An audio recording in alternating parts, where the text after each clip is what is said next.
visitaremos uno de los museos más emblemáticos del Perú, el Museo Nacional de la Cultura Peruana, ubicado en un lugar muy céntrico de Lima, la avenida Alfonso Ugarte, a unos pasos de la Plaza 2 de Mayo.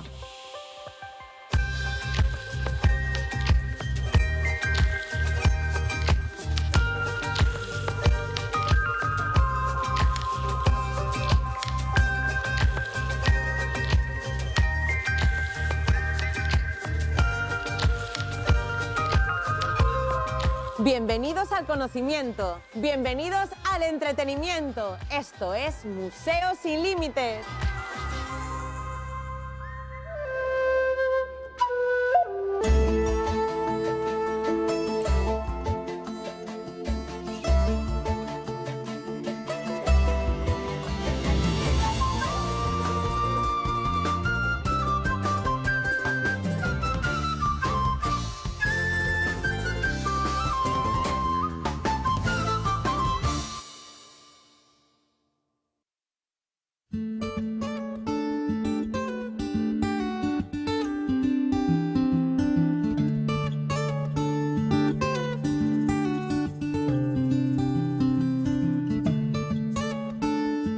El Museo Nacional de la Cultura Peruana exhibe una colección de piezas de arte popular tradicional, realizada por artesanos y artesanas de todo el Perú, y va desde los años 40 hasta la actualidad.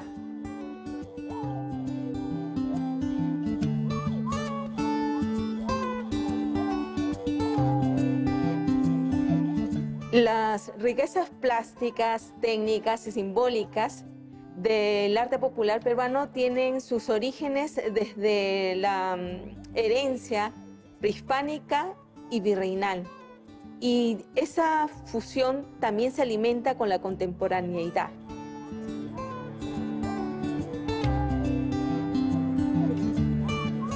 El museo fue creado por decreto supremo el 30 de marzo de 1946, a iniciativa del entonces ministro de Educación, el antropólogo y etnólogo moqueguano Luis Valcárcel, durante el gobierno del entonces presidente José Luis Bustamante y Rivero.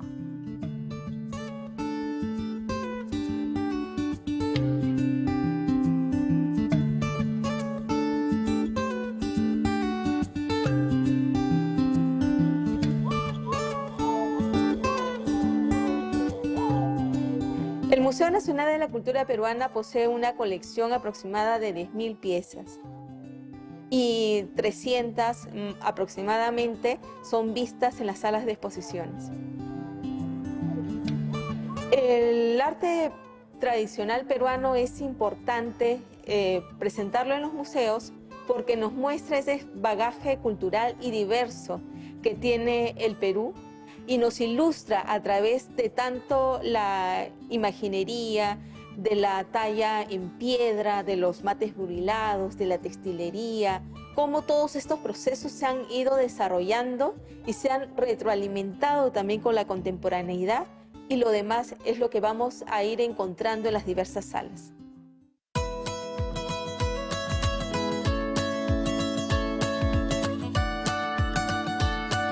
La historia del Museo Nacional de la Cultura Peruana se inicia con la construcción del edificio en 1924, es decir, la fecha de su inauguración. Este edificio es obra del arquitecto polaco Ricardo de la Haxa Malakowski. El edificio inicialmente funcionó como museo de arqueología de Víctor Laco Herrera, pero casi al instante lo vende al gobierno de Augusto de Leguía, que lo inaugura también como Museo Nacional ya de Arqueología exclusivamente, y donde Julio Cetello también llegó a ser director. En el año 1932 el edificio forma parte de lo que es el proyecto del Museo Nacional, que fue dirigido por Luis E. Valcárcel. Este museo funcionó hasta el año 1945, en que se crea en el Distrito de Vuelo Libre, pues, el actual Museo Nacional de Antropología y Arqueología. En el año 1946, el propio Valcárcel funda aquí el Museo Nacional de la Cultura Peruana. Es decir, el edificio continúa con lo que él siempre había soñado, ¿no? Mantener viva o latente la cultura peruana, sobre todo ya en la parte de las tradiciones culturales populares.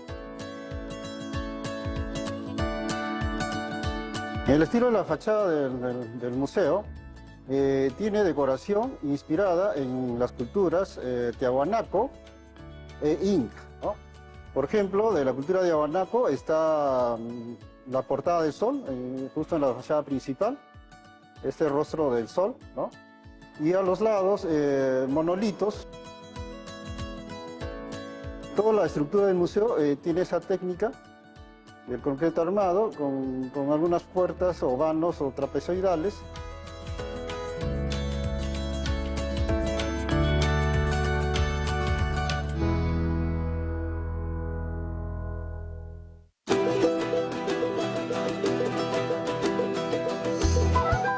La creación del museo tenía como objetivo mostrar la continuidad del proceso cultural peruano desde los tiempos prehispánicos hasta nuestros días.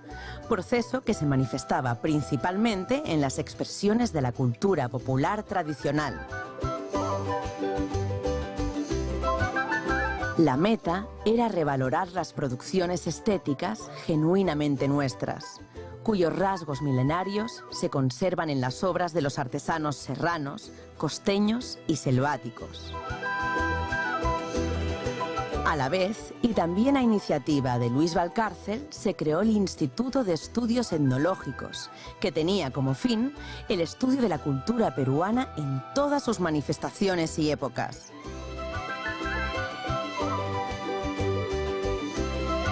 El Instituto de Estudios Etnológicos fue uno de los órganos en el cual se basó el Museo Nacional de Cultura a partir de 1946.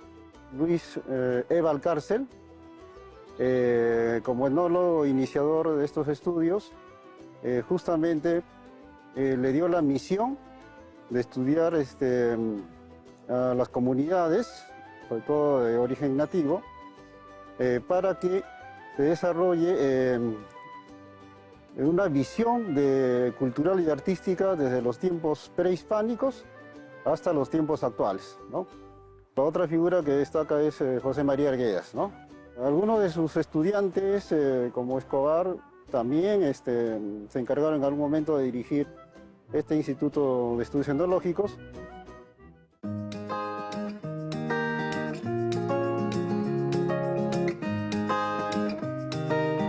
El museo cuenta con 3 salas permanentes y 2 temporales, y el recorrido empieza aquí, contándonos los antecedentes del arte popular.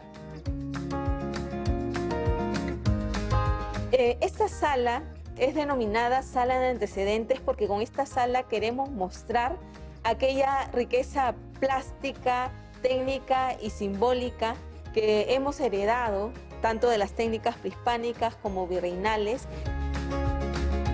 Entre las demás piezas que podemos observar en esta sala de antecedentes tenemos los mates burilados. El área de mates burilados nos ilustra toda esa trayectoria que ha tenido el mate en la historia del arte peruano. Tenemos el conocimiento de que el primer mate que se encontró fue en Huacaprieta.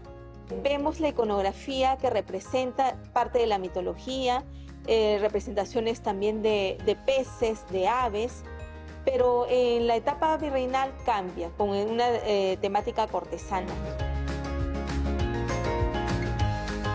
La vitrina con tallas de piedra de Huamanga nos ilustra todas esas imágenes cortesanas y también alegóricas. La piedra de Huamanga fue un buen reemplazo de estas esculturas en mármol, por ser una piedra blanca y blanda que nos permitía esculpir.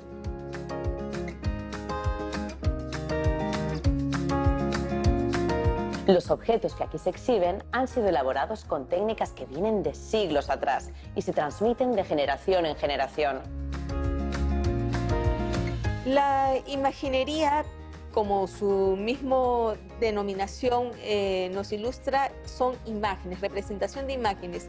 Estas representaciones pueden ser tanto religiosas como también cotidianas. En la época virreinal, por ejemplo, se utilizó mucho la imaginería religiosa justamente para poder catequizar a los indígenas. Las técnicas de realización se han mantenido en cuanto a las formas y los elementos. Ahora utilizan, por ejemplo, pigmentos de acrílicos para darle mayor vistosidad, por ejemplo, ¿no? Pero después la talla en madera o el uso del maguey, se sigue utilizando el revestimiento de pasta.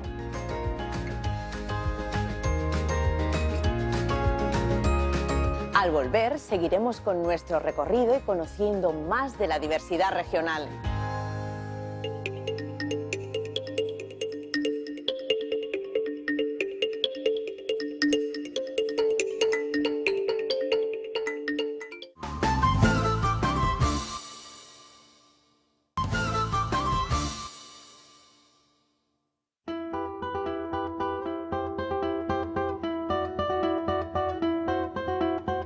El Instituto de Arte Peruano y el Instituto de Estudios Etnológicos fueron los espacios de investigación del museo. El primero le fue encargado al pintor José Sabogal. Estaba integrado por Julia Codecido, Teresa Carvalho, Alicia Bustamante, Camilo Bren, Camilo Blas. Ellos viajaban en las diversas regiones del país para poder conocer a diversos artesanos e ir adquiriendo parte de estas obras para la colección del museo. Una de esas obras es el toro de Pucará. El ceramista lo ha representado tal y como lo veía también en la fiesta del Señalacuy, que era la marcación del ganado. En esta fiesta antes se hacía ciertos cortes en el pecho al toro, que le llaman el hualco, y por eso es que representan en la cerámica estas líneas ondulantes, representando las gotas de sangre. Otra de las piezas importantes también es la pajata. La pajata es una vasija ceremonial utilizada para el matrimonio. Se representa con diversos personajes de la comunidad que van trayendo diversas ofrendas a este matrimonio. Traen de la cosecha, animales, diversos aves que les van a ofrendar al matrimonio. El Museo Nacional de la Cultura Peruana aspira a descubrir en toda su grandeza al personaje central de nuestra historia, el pueblo. Esta sala está dedicada a objetos de diferentes regiones que nos muestran toda su riqueza artesanal, resultado del mestizaje y de tradiciones ancestrales.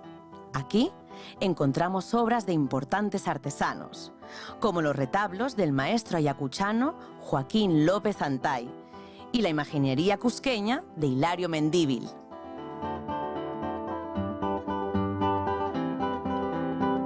Joaquín López de Antay fue un imaginero ayacuchano que se encargaba de hacer sobre todo cruces, retablos o lo que llamaban los cajones San Marcos, que eran objetos para uso ceremonial que utilizaban los campesinos para proteger su ganado. Él en el año 1975 fue premiado por el gobierno peruano con el Gran Premio Nacional de Arte. El premio le fue otorgado ya el año siguiente, en enero de 1976.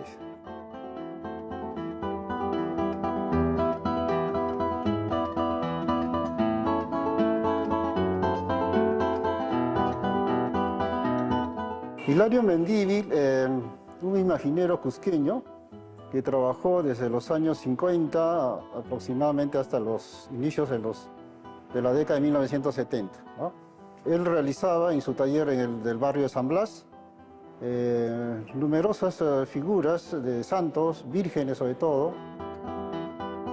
En la medida que él fue desarrollando su arte, fue alargando los cuellos de sus figuras y también paulatinamente los cuerpos, lo cual le daba unas formas elegantes que tuvo bastante acogida entre los coleccionistas.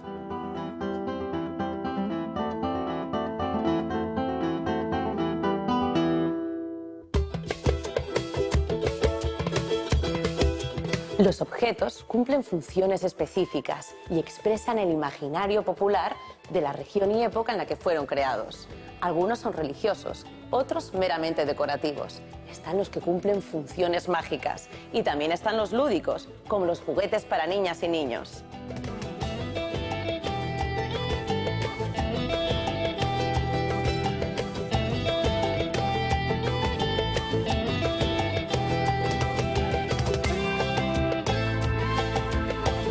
El Biga Huantuy es una fiesta, es un trabajo, una faena que celebran en Huancavelica, ¿no? Esta faena consiste en cortar árboles, seleccionar los maderos, muchos de ellos pueden llegar a 20 metros aproximadamente o más, y trasladarlos hasta las comunidades donde los van a utilizar para obras de construcción. Entonces tienen que trasladarlo pues varios kilómetros inclusive, por caminos tortuosos, geográficamente hablando, y esa tarea por el esfuerzo requiere ser animada como si fuera una fiesta. Entonces, por esa importancia tradicional, que probablemente se pierde en costumbres prehispánicas, es que ha sido declarado como patrimonio cultural, ¿no? Patrimonio cultural inmaterial por el Ministerio de Cultura, ¿no? Desde el año 2014 aproximadamente.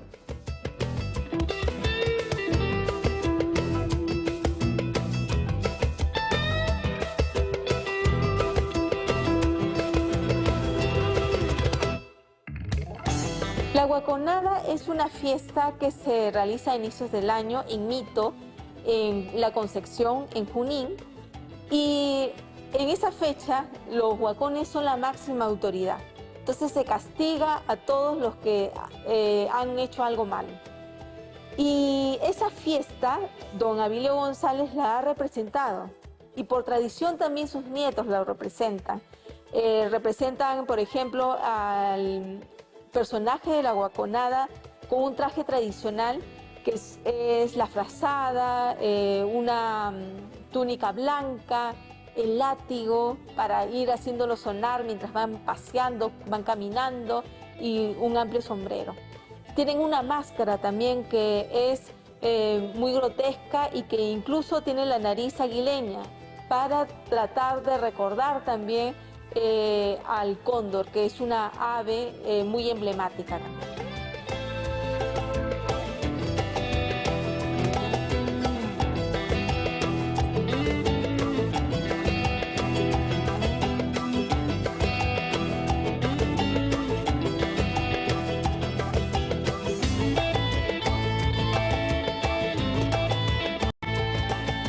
La fiesta de la Virgen de Paucartambo se caracteriza porque tiene una serie de comparsas. Hay muchos músicos, hay muchos danzantes también que representan tanto al moreno, aquel personaje que también era un peón y que al ir de Paucartambo a la selva regresaba ya con paludismo. Representa también el guacra, que son aquellas escenas de torero, y representan al hombre amazónico también. Y todos ellos van ofrendando a la Virgen del Carmen. También está el sacra. El sacra es la representación del diablo, que va danzando también y se rinde ante la Virgen. Santiago Rojas es uno de los representantes que ha hecho esta imaginería en la que ilustra toda esta comparsa de los diversos danzantes.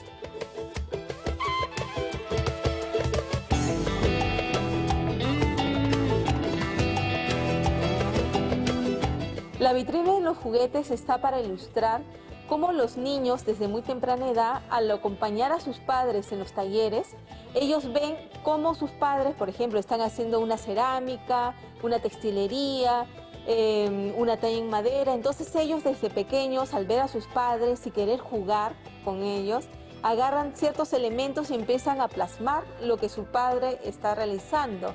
Además, también hay otras personas adultas que hacen juguetería, como por ejemplo en Jauja, en Molinos, hay una comunidad que por tradición siempre han hecho juguetes. para los niños.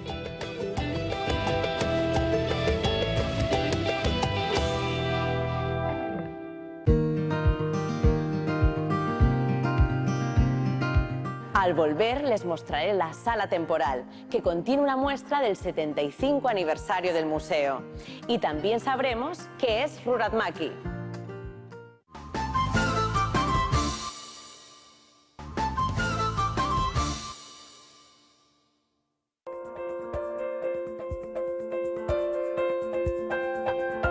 La sala temporal nos lleva por la historia de las colecciones que el museo ha ido adquiriendo desde sus inicios hasta hoy, durante 75 años. La sala temporal en esta ocasión está ilustrando la historia del Museo Nacional de la Cultura Peruana. Resalta al grupo indigenista que hizo la recolección de obras. Una de las obras destacadas que se ha restaurado es la Virgen con el Niño. Esta Virgen tiene al niño en sus brazos, pero ella tiene también un tocado con flores. Y aparte tiene una corona con plumas. Está rodeada también de picaflores dorados. La simbología del picaflor dorado es muy importante porque se dice también de que el picaflor dorado era el que traía las plumas de la Mascaypacha para el Inca. Además también esta Virgen que tiene toda una vestimenta en forma acampanada. En la parte inferior la Virgen también está rodeada de dos aves fénix. Además en el fondo también está acompañada de cortinas que están recogidas muy al estilo barroco.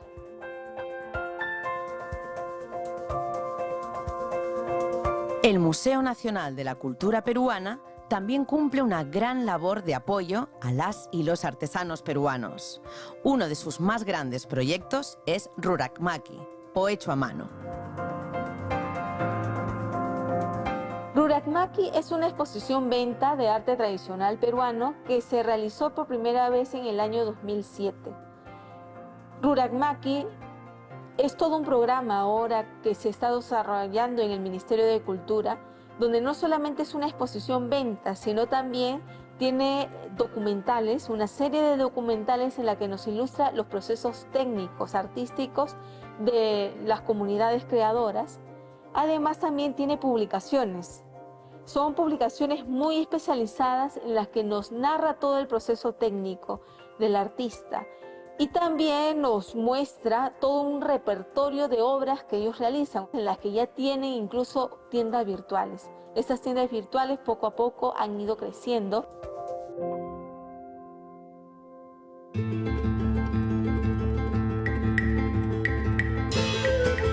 En el segundo nivel encontramos otra sala temporal titulada Arte Tradicional, la creatividad en la resiliencia, donde se exponen las piezas que fueron adquiridas por el gobierno peruano, mediante decreto de urgencia como apoyo para mitigar los efectos económicos en el sector cultural durante la emergencia sanitaria por el COVID-19.